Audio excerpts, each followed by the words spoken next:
मी सुरेखा माझ्या या चॅनलमध्ये तुमच्या सगळ्यांचं अगदी मनापासून स्वागत करते। तर आज आपण बनवणार आहोत राजस्थानी डिश। राजस्थानी डिश म्हणजे राजमा। राजमा चावल बनवायचं आहे आपल्याला। तर त्यासाठी मी राजमा घेतलेला आहे। तर माझ्याकडे ब्राऊन कलरचाच राजमा आहे। तो दोन कलरचे असतात, एक असतो चॉकलेटी आणि एक असतो ब्राऊन। तर माझ्याकडे ब्राऊन आहे, तर मी ब्राऊन राजमा घेतला। तर मी तो आदल्या दिवशी रात्री भिजवून ठेवला होता। तर बघा तो असा डबल मस्त झालेला आहे फुगून। तर आता आपल्याला याला लावायचं आहे कुकरमध्ये। तर त्यासाठी मी एक कुकर घेतला, कुकरमध्ये टाकलं पाणी। त्यानंतर आता आपल्या या पाण्यामध्ये टाकून द्यायचं आहे आपल्याला जेवढं पाणी लागतं तेवढं पाणी टाकायचं आणि त्यानंतर टाकून द्यायचं आहे त्याच्यामध्ये जो आपण रात्री भिजवून घेतलेला होता तो राजमा। तर मी तो राजमा टाकून घेत आहे। जर तुम्हाला दुसऱ्या दिवशी सकाळी करायचं असेल तर रात्री भिजवायचा आणि रात्री करायचं असेल तर सकाळी भिजवायचा। त्यानंतर त्याच्यात आपल्याला टाकायचं आहे 2-3 छोटे छोटे तेजपानं, एक वेलदोडा आणि त्यानंतर त्याच्यात टाकायची 1 चमचा हळद। हळदीमुळे काय होतं ना की राजमाची चव अजून बेस्ट होते। आणि त्यानंतर टाकायचं आहे त्याच्यामध्ये काळं मीठ। काळं मीठ याच्यासाठी की म्हणजे आपल्याला लहान मुलं वगैरे पण खातात तर तो त्रास नको व्हायला, म्हणून काळं मीठ आणि चव पण छान येते। त्यानंतर आपल्याला थोडंसं त्याच्यात टाकायचं आहे साजूक तूप। तुम्ही कुठलेही टाका, गाईचं टाका, म्हशीचं टाका, पण थोडंसं गावरानी तूप टाकून द्या। आणि गावरानी नसेल तर काही हरकत नाही, थोडं तेल टाकलं तरी चालेल। त्यानंतर आता आपल्याला गॅस ऑन करून याला 2 ज्या शिट्ट्या आहेत तर आपल्याला आता मीडियम गॅसवरती काढून घ्यायच्या आहेत आणि 2 शिट्ट्या आपल्याला पूर्ण कमी गॅसवरती 2 शिट्ट्या काढायच्या आहेत। तर अशा प्रकारे आपल्याला 4 शिट्ट्या घ्यायच्या आहेत। तर राजमा होतो तोपर्यंत आपण बाकीचं साहित्य बघू। तर मी घेतले 3 ते 4 म्हणजे 4-5 टमाटे, त्याच्यानंतर 1 ढोबळी मिरची घेतली, 1 हिरवी मिरची घेतली, त्यानंतर कांदे घेतले, नंतर बघा तेजपान, काय म्हणतात दालचिनी आणि परत 3-4 लवंग, नंतर घेतलेलं आहे लसूण, हिंग, हळद, चटणी, मसाला, जिरं आणि धन्याची पावडर। त्यानंतर घेतलेली आहे मी कोथिंबीर। तर हे सगळं आपलं साहित्य आहे। तर आपण काय करणार आहोत, कांदा आणि मिरची हे एकत्र करणार आहोत, म्हणजे वाटण करणार आहोत याचं मिक्सरमध्ये। आणि जे टमाटे आहेत ना ते स्पेशल प्युरी करणार आहोत त्याची। तर मी कांदा आणि मिरची हे बघा मी पेस्ट करून घेतली। पेस्ट म्हणजे एकदम बारीक पण पेस्ट नाही करायची, आपल्याला थोडीशी जाडसर ठेवायची। त्यानंतर आता आपण गॅस ऑन करतोय। गॅस ऑन करून मी कढई ठेवून दिली। तर मी टाकले त्याच्यात तेल। तर तेल हे जे आहे मी थोडं एक्स्ट्रा टाकलं आहे, मी त्याच्यानंतर थोडंसं काढून घेतलं। तर कारण ते पुढं आपल्याला लागणार आहे।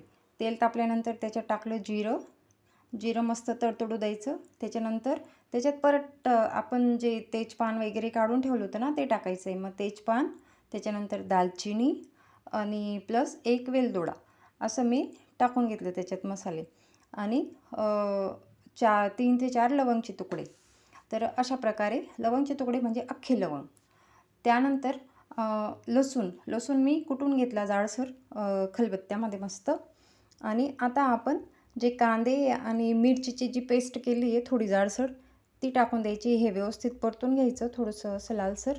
आणि त्यानंतर आता हे बघा हे जे केलेलं आहे मी कांदे आणि मिरची ते टाकायचं आहे आपल्याला। तर हे सगळं व्यवस्थित परतून घ्यायचं आणि छान मस्तपैकी असं लालसर भाजायचं आहे आपल्याला। तर हे जे कांदे आणि मिरचीची पेस्ट आहे ना ती सगळी टाकून घेतली आणि मस्त आता परतवायचं आहे याला। खमंग असं मस्त लाल व्हायला पाहिजे, असं एवढं परतवायचं आहे। तर बघा किती सुंदर दिसतंय। तर अशा प्रकारे आपल्याला हे व्यवस्थित छान परतवायचं आहे। तर बघा तुम्ही माझा जो व्हिडिओ आहे ते सगळेजण जवळजवळ म्हणजे बघतात, पण लाईक करत नाही, शेअर करत नाही, सबस्क्राईब करत नाही चॅनलला। तर प्लीज करा ना, शेअर करा, सबस्क्राईब करा चॅनलला, लाईक करा, कमेंट करा। हां ते झालं, थांबा आता नंतर बोलू। त्यानंतर आता आपला जो राजमा ठेवलेला होता शिजायला तो आता शिजलेला आहे। तुम्ही तो बघितला मस्त दाबून छान असा मस्त झालेला आहे मऊसूत। त्यानंतर आपण आता हा मसालाकडे वळू। बघा आता मसाला पण मस्त असा थोडासा तांबूस रंगाचा दिसतोय। तर आता आपण याला सगळं आजूबाजूला करून घेऊ। मी आधी तेल काढून ठेवलं होतं, आता ते तेल आपल्याला परत टाकायचं आहे आणि याच्यात आपण टाकणार आहोत आता बघा आता मसाले टाकायचे आपल्याला कोरडे। तर ते मसाले कोणते आहेत ते बघा आता। तर आता टाकली आहे मी लाल चटणी. तुम्हाला जेवढी भाजीला तुम्हाला जेवढं लागत असेल तिखट फिकट त्या हिशोबाने तुम्ही चटणी टाका. त्यानंतर टाका हळद. तर आम्ही फिकच खातो म्हणून मी थोडीशी चटणी टाकली, हळद. त्यानंतर टाकली आहे मी धन्याची पावडर. तर अशा प्रकारे हे आपल्याला मसाले मस्त भाजून घ्यायचे आहेत. कारण ते आजूबाजू आपण तो मसाला करून घेतला, आतमध्ये तेल जे टाकलं ना त्याच्यामुळे काय होतं, आपली जी चटणी असते ना ती अशी म्हणजे कच्ची कच्ची लागत नाही, ती व्यवस्थित शेकल्या जाते. त्याच्यामुळे मी आतमध्ये तेल टाकून मग त्याच्यात थोडंसं तिला परतून घेतली. त्यामुळे तिची टेस्ट, भाजीची टेस्ट अजून वाढून जाते. त्यानंतर आता आपल्याला याच्यात टाकायची आहे टोमॅटोची प्युरी. आता मी जे 4-5 टमाटे काढून ठेवले होते ना त्याला मिक्सरमध्ये मस्त फिरवले, बारीक बारीक करायचे. हे काही यांना काही जाडसर ठेवायचं का गरज नाही.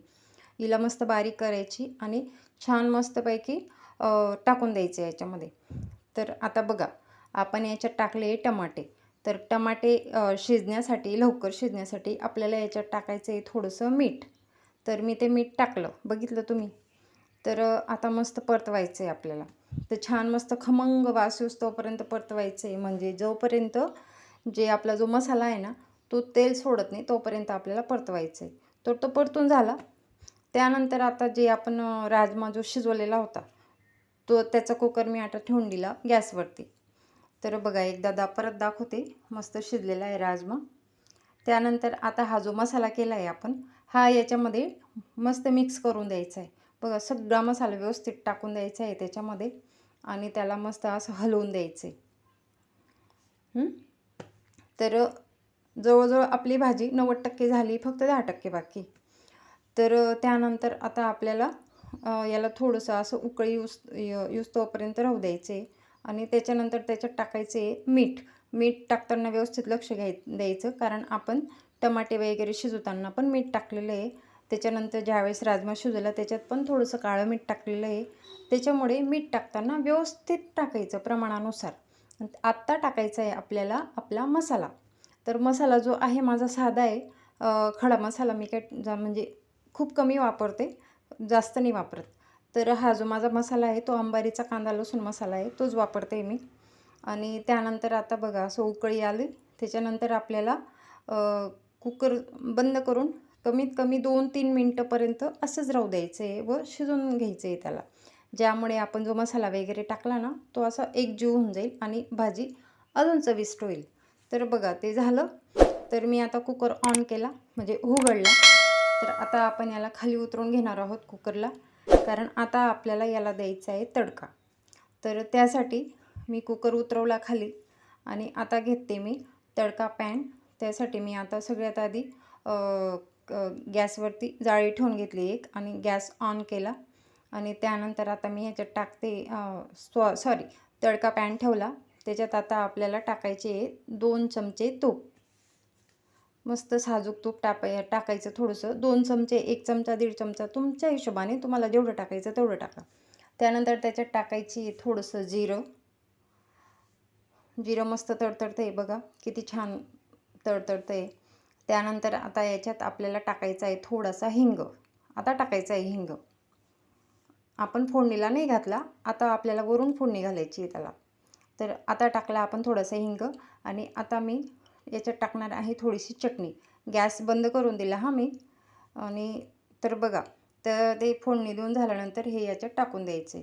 त्यानंतर हे कसुरी मेथी जी असते ना ती तव्यावर थोडीशी अशी क्रश करून घ्यायची आणि तिला मस्तपैकी असं क्रश करून टाकून द्यायची. म्हणजे थोडंसं तव्यावर गरम करून घ्यायची मग टाकायची, ज्यामुळे तिचे पानं सगळे व्यवस्थित मोकळे होऊन जातात. आणि आता याच्यात टाकायची आहे कोथिंबीर. तर अशा प्रकारे आपला जो राजमाची भाजी जी आहे ना ती एकदम रेडी झालेली आहे. आणि मी जे भात आहे ना तो बाजूच्या गॅसवरती मी आधीच लावून दिलेला आहे.